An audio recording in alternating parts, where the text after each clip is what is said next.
आप जानते हैं, जब भी मैं मन और चित्त पर बात शुरू करता हूं तो अक्सर लोग कुर्सी पर थोड़ा पीछे होकर बैठ जाते हैं, जैसे कोई बहुत पुरानी बात याद आने वाली हो।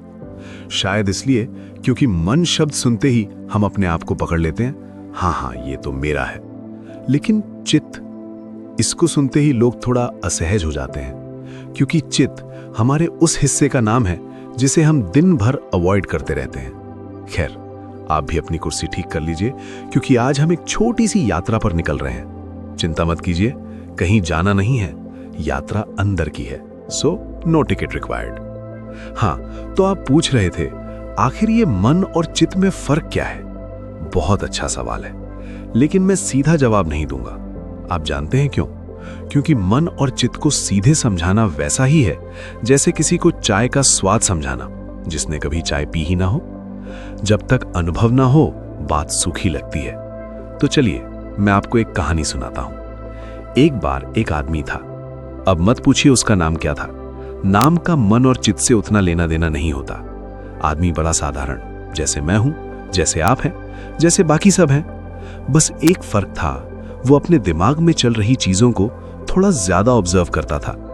हर सुबह उसकी एक आदत थी, वो अपनी छत पर जाता, सूरज को देखता और अपने मन की खिड़की खोल देता। बिल्कुल लिटरल नहीं, लेकिन हाँ, वो अपने मन को ऑब्जर्व करता था। एक दिन वो छत पर खड़ा है, नीचे गली में आवाजें आ रही हैं। कहीं से बच्चे हंस रहे हैं, कहीं से कुत्ता भौंक रहा है, कहीं से सब्जी वाले की आवाज और कहीं से किसी का दरवाजा धड़ाम से बंद। आप जानते हैं, ये सब आवाजें किसको सुनाई देती हैं? मन को। मन यानी वो हिस्सा जो लगातार बाहर की दुनिया से चीजें पकड़ता रहता है। मन की हालत ऐसे है जैसे बाजार में खड़े एक दुकानदार की। हर आवाज उस तक पहुंचती है, हर हलचल उसका ध्यान खींचती है। तो वो आदमी खड़ा है और उसको नीचे से आवाज आती है, ओ भाई जरा हटना। किसी बाइक वाले ने हॉर्न मारा होगा। मन तुरंत रिएक्ट करता है, अरे हट क्यों नहीं रहा, लोग भी ना। देखा आपने क्या नोट किया? मन ने तुरंत प्रतिक्रिया दे दी। चाहे आप चाहें या ना चाहें, जिस चीज को मन देखता है वो उस पर प्रतिक्रिया कर देता है। अब उस आदमी ने सोचा, मन तो हर चीज पर उछलता है, लेकिन चित्त कहां है? चित्त उस रूफटॉप पर नहीं था, ना ही गली में। वो तो उसके भीतर, बहुत भीतर बैठा था। इतना भीतर कि अक्सर वो खुद उससे दूर हो जाता था।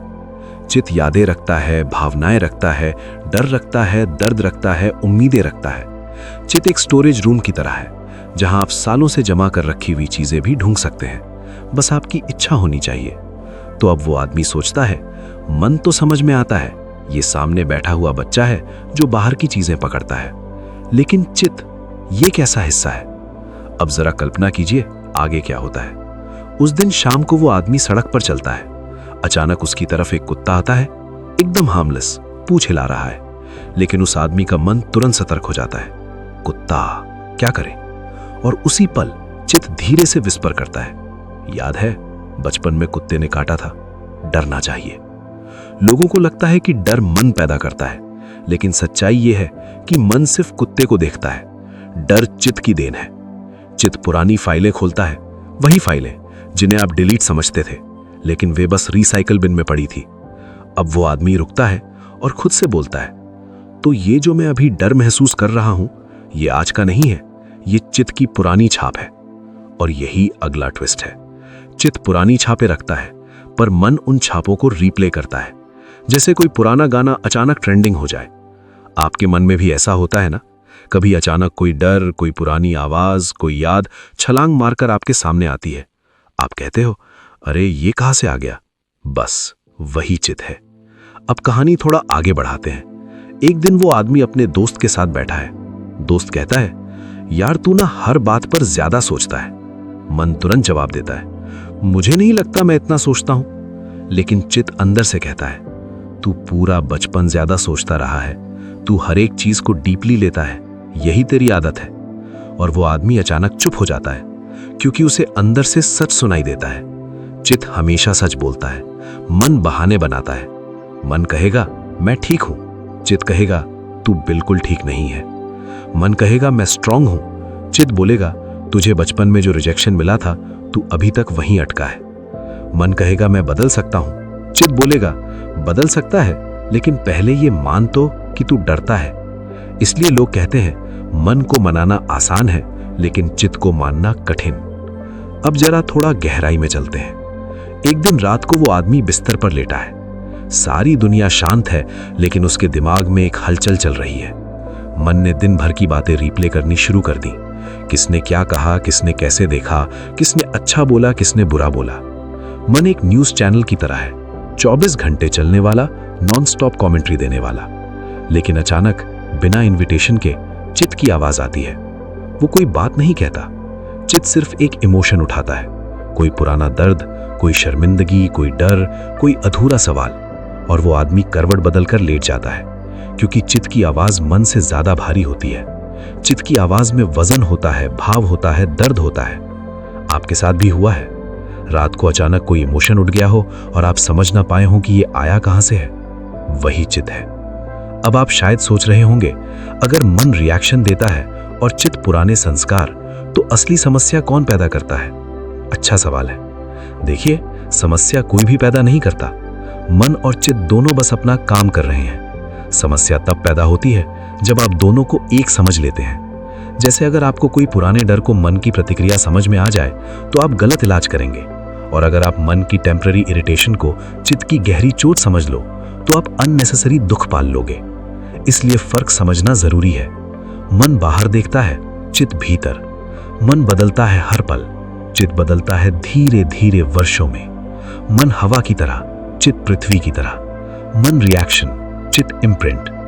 अब हमारी कहानी क्लाइमैक्स की ओर जा रही है। वो आदमी एक दिन अपने गुरु के पास जाता है। गुरु उसकी तरफ देखते हैं और मुस्कुराते हैं। कहते हैं, मन और चित्त की लड़ाई बंद करना चाहता है तो दोनों को देखना सीखो। वो आदमी पूछता है, कैसे देखूं? गुरु कहते हैं, जैसे तुम किसी और को देखते हो, बिना जजमेंट के, बिना पसंद नापसंद के, सिर्फ देखते जाओ। वो चौंक जाता है, इतना आसान? गुरु हंसते हैं, जानना आसान है, करना कठिन। लेकिन यही अभ्यास योग कहता है। योग शरीर मोड़ना नहीं, योग अपने चित्त को शांत करना है। वो आदमी पूछता है, अगर चित्त शांत हो जाए तो क्या मन भी शांत हो जाएगा? गुरु कहते हैं, हाँ, क्योंकि मन चित्त की छाया है। छाया तब तक कूदती है जब तक स्रोत हिलता रहता है। स्रोत स्थिर, छाया स्थिर। और वो आदमी पहली बार समझता है कि समाधान मन को पकड़ने में नहीं, चित्त को समझने में है। अब मैं आपसे पूछना चाहता हूं, आपका चित्त कैसा है? शांत या memories, grudges, guilt, fear, hopes से भरा हुआ? और आपका मन हर चीज पर उछलने वाला या टिका हुआ? कहानी उस आदमी की जरूर थी, लेकिन आप जानते हैं, हम सब वही आदमी हैं। हम सब के भीतर वही मन है, वही चित्त है। फर्क सिर्फ इतना कि कोई इन्हें देखना शुरू कर देता है और कोई इन्हें जिंदगी भर अनदेखा करता है। लेकिन जैसे ही देखने का अभ्यास शुरू होता है, मन एक बच्चे की तरह शांत होने लगता है और चित्त एक गहरे तालाब की तरह साफ होने लगता है। ये विषय जितना गहरा है, उतना ही सुंदर भी। इसलिए मैंने मानस और चित्त को और अच्छी तरह समझाने के लिए 5 वीडियो की एक पूरी श्रृंखला तैयार की है। अगर आप सच में इस अंदरूनी यात्रा को महसूस करना चाहते हैं, तो मेरी सलाह है कि आप इन 5 वीडियो को क्रम से जरूर देखें। हर वीडियो आपको पिछले से थोड़ा और भीतर ले जाएगा।